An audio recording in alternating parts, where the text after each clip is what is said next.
Why should I consider trying anger management or counseling? I mean, I simply reacted like any normal person would. It's not as if I did anything extreme. Sure, a few people were affected, but they were the ones at fault in the first place. My life was thrown into chaos by their actions, and now they're facing the consequences. So why should I see it as a problem? Hello everyone, Sam here, and I struggle with anger management. This group therapy session was mandated by the court. I'm 35, currently married, and have 3 kids, 2 boys and a girl, all of whom I love dearly. Tom, the group counselor, turned to me and asked, Sam, why did the court order you to attend this session? Well, Tom, it's a bit of a long story, I replied. Well, Sam, we've got 3 hours ahead of us, so take all the time you need, Tom said, giving me a nod. I cleared my throat and started sharing my story. I won't get into the details of how I met my wife, but her name is Emily, and at one point, I believed she was the most gorgeous woman I'd ever seen. Everything began when I attended a stag party. We were celebrating my brother's upcoming wedding, wishing him a happy and memorable occasion. The party featured strippers and escorts. It was for my younger brother, after all. I made sure to tell Emily everything because I didn't want anything hanging over my head later. It was an absolute blast, kicking off at around 3 p.m. on Saturday and wrapping up at 7 p.m. on Sunday, only ending when the cops showed up due to noise complaints. Throughout the party, I spoke to Emily at least a dozen times. My brother got married, and they left for their honeymoon. About 3 months passed since the party, and life seemed to be back to normal, or so I thought. One day, after returning home from work, I went straight to the bathroom and took a long shower. I'll admit, I smelled terrible. As a fisherman, I work on the docks, and I enjoy it because the guys can just be themselves. We joke around, talk nonsense, and get the job done. I was stepping out of the shower when suddenly everything went black. It felt like a truck had slammed into me, but how could that happen in my own bathroom? I tried to stand up, but my body wouldn't respond. I looked around, but my vision was blurry. 2 figures stood in front of me, and as my eyes adjusted, I saw my wife and her sister. So, you want to cheat on me, do you? Emily snapped. What on earth is wrong with you? I asked, trying to get to my feet. That's when I realized I was duct taped to a chair, tightly bound with at least 20 layers of tape around my ankles. I couldn't move an inch. Let me go right now. I demanded. I will, after I get even with you, you bastard, Emily retorted. Get even? What are you even talking about? I haven't done anything wrong. I protested. My brother and I were careful not to break any of the ground rules we had set. They left the room, and I sat there for about an hour before they returned. Emily walked back in, followed by 5 men who had been at the stag party. I looked up and begged them to set me free. One of them, Adam, had been one of my oldest friends. I had known him for over 2 decades. He was my best man, and I even named my son after him. His wife was the only other woman I had ever truly trusted besides my own. Adam knelt down, looked me straight in the eyes, and said, Sam, you shouldn't have cheated on Emily. Before I could respond, Emily shoved a ball gag into my mouth. Cheat on Emily? This idiot knows I never cheated on her, I thought, baffled. For the next 3 hours, they did it without stopping. When they were done, she took a shower, leaving me tied up with my former friends. Too bad we didn't get it on tape, Adam remarked as I just sat there, silent and unmoving. One of the other guys removed the gag, and I flexed my jaw, staring at them. Adam came closer and said, She's gorgeous, Sam. I've always wanted a chance with her, and I couldn't let this opportunity slip by. I know we can't be friends anymore, but I had to do it. I just smiled at him without a word. Sam, let it go, because if you don't, someone's going to get hurt, Adam warned. I wasn't sure what he hit me with next, but I woke up in the hospital hours later. I turned my head to see Emily sitting by my side. The nurse noticed me and walked over. I asked her, "Could you please call the police for me?" The nurse seemed about to ask why, but then I showed her the bruises on my wrists. She nodded and said she'd be right back. 5 minutes later, she returned, saying the officers were on their way. Emily had woken up by then and was asking what was happening. "My name is Sam Wilson. About 7 hours ago, my wife had me tied down by some men and forced me to watch wild acts as a punishment for supposedly cheating on her. The problem is, I never cheated," I explained to the officers. I listed everyone who was there, mentioning that 2 of the guys were cops. The officer stepped toward Emily and asked her to stand. "Ma'am, you have the right to remain silent," he said as he arrested her for assault and kidnapping. As they led Emily away, she glared back and spat out, "This isn't over, Sam. You're lying, and I'll make you pay." The officer told her she was also being charged with making threats. I had a week-long stay in the hospital and spent that time planning my next steps. I made a list of everyone who needed to face consequences. First, they hospitalized me. Second, they lied about me. Third, they slept with my wife. Fourth, my wife was complicit. I withdrew $600 from the bank the day I was discharged. While there, the teller informed me that Emily had tried to access my account but was denied. Furious, she left with her lawyer, who also found out she had no legal claim. I headed to my brother's place and asked if he knew a good lawyer. He was upset with me for having our friends arrested, but after explaining everything, he was stunned, as was his wife.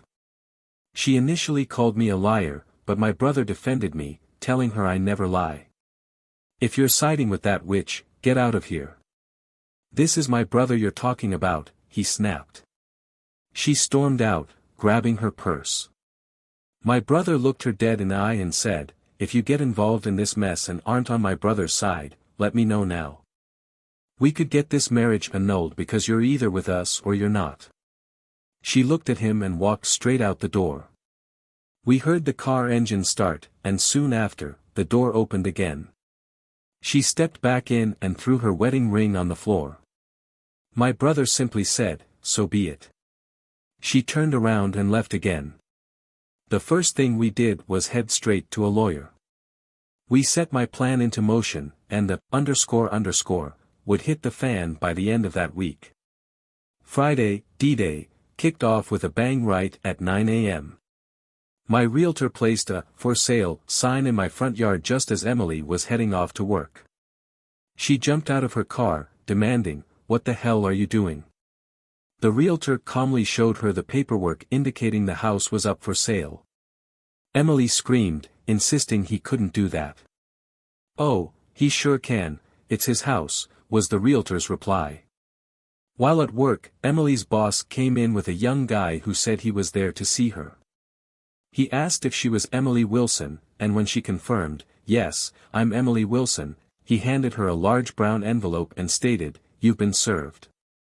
Later that day, I got no less than 50 phone calls. 5 wives called, demanding to know what the hell was going on. I told every one of them the whole story without leaving a single detail out. I received no fewer than 20 death threats. I recorded each one while they ranted. I laughed my ass off, it only seemed to enrage them further. What I can never understand is, when you mess around with another man's wife and then beat him up, why wouldn't you expect him to get even? My attorney served 5 sets of civil lawsuits the next day. I was asking for $5 million from each of them. I also sued Emily for personal injuries and theft of my belongings. My brother and I kept going along the same route. He had a few confrontations with our so-called family and acquaintances. The trial date for the assault charges was drawing closer, and both parties had made their decisions. My brother's wife wanted to talk the day before the trial. As I was leaving work, Adam tried to ambush me by pulling out from behind a parked car. I pulled out my .38 and shot him in the balls, purely by mistake, of course. When the police arrived, he was screaming that I had tried to kill him.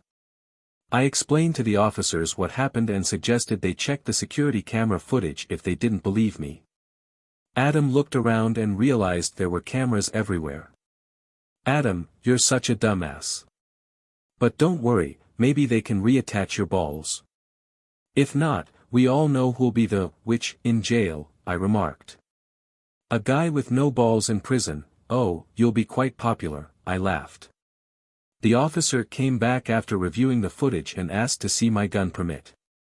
I pulled it out and showed him, and he said I was free to go. The trial was a slam dunk. The stag party tape not only proved I didn't cheat, but also showed me calling Emily every few hours. Adam and Emily chose to stand trial together, convinced they'd walk away scot-free. The judge asked Emily who told her I had cheated. She pointed to Adam. Adam's lawyer claimed it was a lie and argued that Emily had always been interested in Adam and wanted to sleep with him. Emily sat there, mouth wide open. Her lawyer shouted, "Objection," and requested a recess. Emily's lawyer pulled me aside, asking if I could just let her go down in flames. Why would I help that foolish woman? I asked. They tied me up and left me in the hospital, and you want me to help her? I could have died, let her fry, I replied, walking away. Emily then asked if she could speak to me for a moment. Sam, I apologize. I know I made a huge mistake. I was just so mad, I never thought he would deceive me like that. You know I can get easily irritated. I'm sure deep down you still care about me, Sam. Please, swallow your pride and lend a hand, she pleaded. Emily, you really hurt me, I said. But against my better judgment, I'll ask the DA to go easy on you, I added as I walked towards the DA. I bent down to his ear and whispered, "Fry this witch, please." I glanced back and gave them a thumbs up. I would help her just as much as she helped me when I was tied up and beaten down. Now she wanted my help.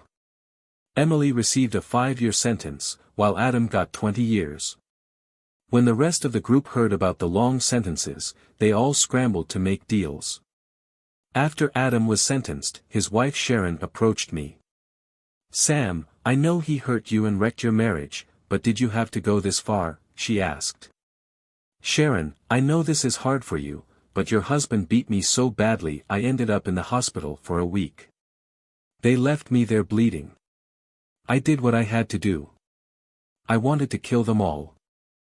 At least this way, you have something to look forward to, he'll get out one day, and you can move on. But I lost my wife, friends, and family.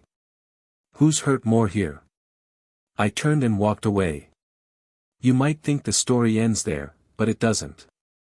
I ended up in anger management class because, while Adam was in jail waiting for transfer, I got arrested for drunk driving.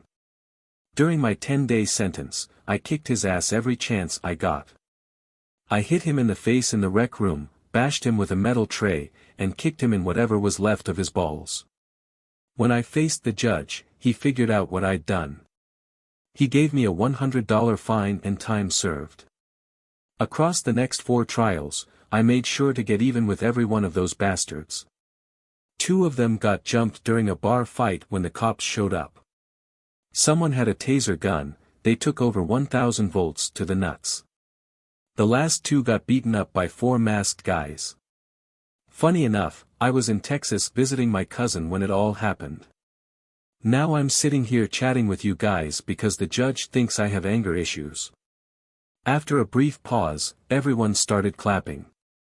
I was confused until Tom stood up and said, "Sam, you need to learn to go with the flow instead of seeking revenge." He shook my hand and said, "You don't have to worry about divorce settlements, Adam and the others are in prison. What more could you want?" "Not a damn thing," I replied.